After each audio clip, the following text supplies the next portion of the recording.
Hello everyone, Fearfire here, and I have decided to start reviewing the patch notes for every patch that comes out for League of Legends. So I'm just going to get right into things here and make this a quick video and give you a sense of what I think about this patch. And overall, just to say, right off the bat, I think this is a very good patch for League of Legends. So, first thing we have here are the new skins in the store, and I expect there to be a couple more that come out on Monday, as there usually are. Additionally, in case you didn't know, you could go to the League of Legends forums, to the announcement forum, and Riot usually posts their announcements there, like patch notes, a bit before they post them on their homepage. Just to let you all know. So, PvP.net store, not much to talk about here.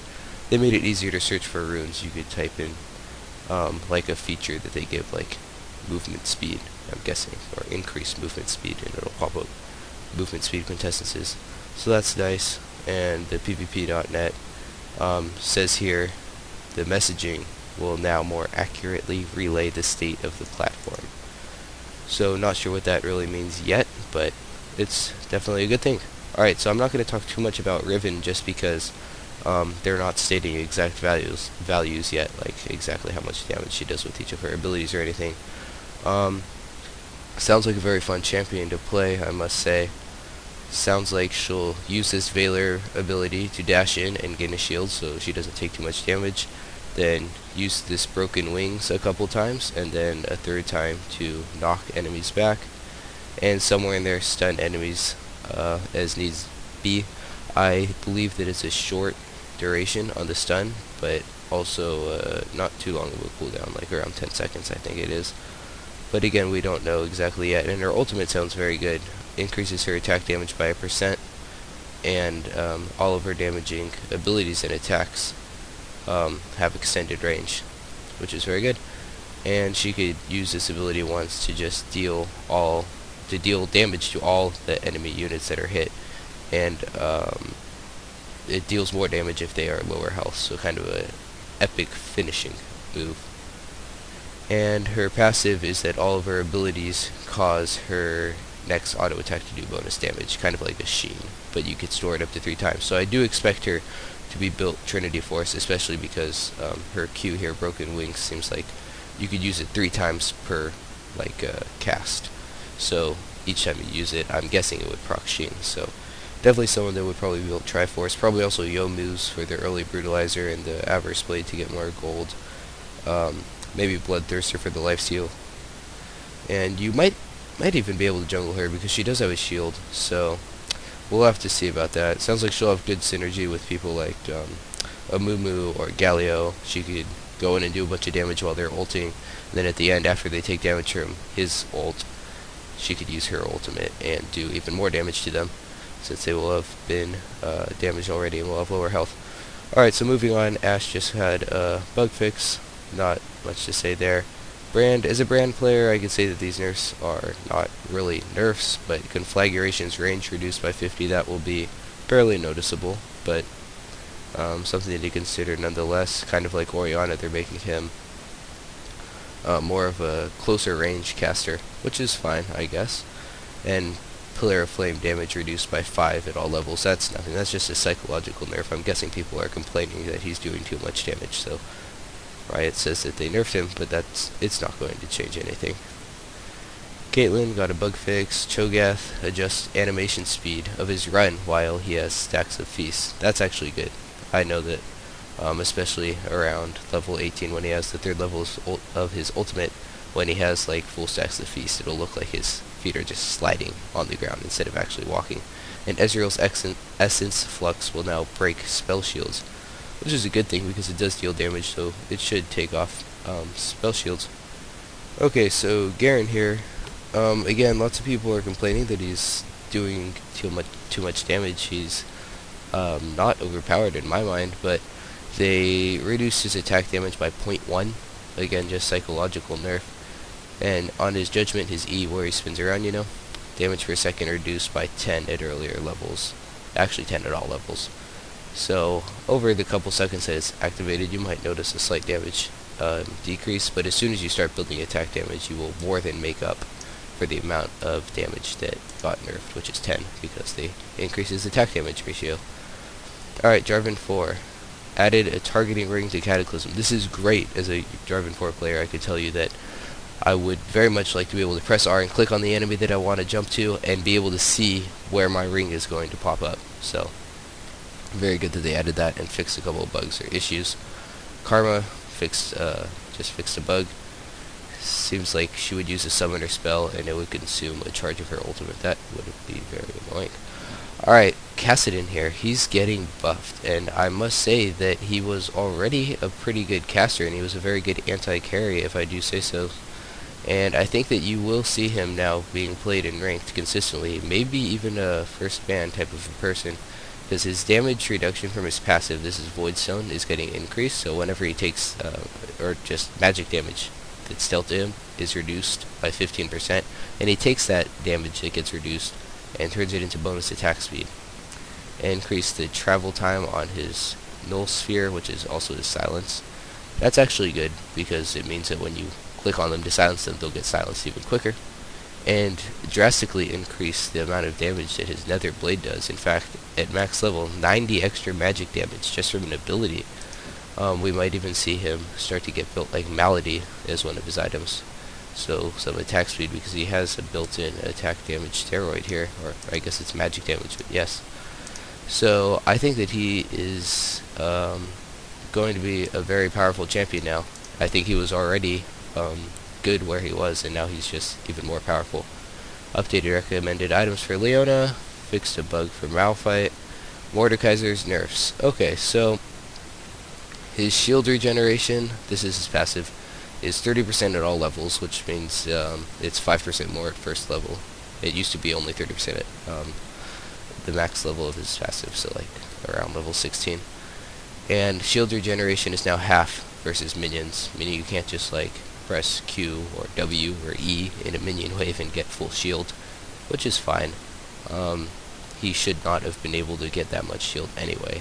That was just preventing people from being able to harass him, so that's necessary nerf. Mordekaiser players shouldn't be upset about that change.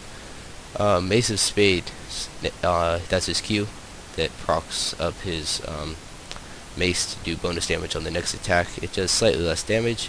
And Siphon of Destruction, which is his E, which is that AoE, does damage and obviously builds a shield. It no longer adds additional shield for each unit hit. It used to add more shield depending on how many units it hits.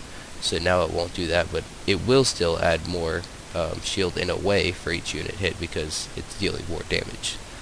But again, if it's just against minions, it won't be as effective. You can't just walk into a minion wave now, I'm guessing, press E and have full shield, which is good. So I think Mordekaiser players will continue to be able to play Mordekaiser, and people that were just playing him because he seemed to be overpowered will stop playing him. I do not think we'll see him in high ELO anymore, though. Nidalee, slight buff. Her pounce cooldown reduced, that's nice. Aspect of the Cougar armor and magic resistance increased, so another buff to Nidalee. Not much to say about that, I guess. Nocturne, his range on his E, his fear, got reduced slightly. Again, you're rarely going to notice this. But Nunu and Olaf here, two junglers, they got buffed. Attack range increase on Nunu. Consume, which was his kind of version of Smite. Again, their range was increased from 100 on both of those to 125 on both. So, I guess a little more counter jungling capability. You could consume stuff from a bit farther away. But again, not too noticeable on any of these, but a nice little buff nonetheless. And Olaf takes less damage now while jungling because his armor was increased, and his reckless swing now only costs health instead of also costing mana. So Orianna here, this is a pretty big one to talk about. Her attack damage, or her attack range, sorry, was reduced by 50, so she's going to have to get closer to her target to harass them or to last hit in lane. And her command attack, which is her primary damage ability, obviously, has had its range reduced by 100. And I don't think that this is going to be like too significant. I think this is going to put it where it should be, like 900 range. That's too far. You shouldn't be able to harass someone from that far. So 800 is good. And mana cost increase, so she won't be able to constantly spam it. I mean, 10 extra mana, for most people that'll be like waiting an extra 2 seconds or 3 seconds in early levels to regenerate that amount of mana. So it's not that big of a deal, but it should satisfy those people that were crying for nerfs. So yes, she's like Brand, going to have to move a bit closer to do her damage, which is fine. Just a couple bug fixes on Poppy here. Rammus getting a few buffs, damage increased, and he can now immediately switch between defensive ball curl and power ball. I don't know why he ever wasn't able to switch between abilities and stuff. And his defensive ball girl, which by the way is the one that like makes him like get coated in like this transparent red shield for a second, and it causes all damage that you deal to him to be returned back to the attacker. Part of the damage to be returned back.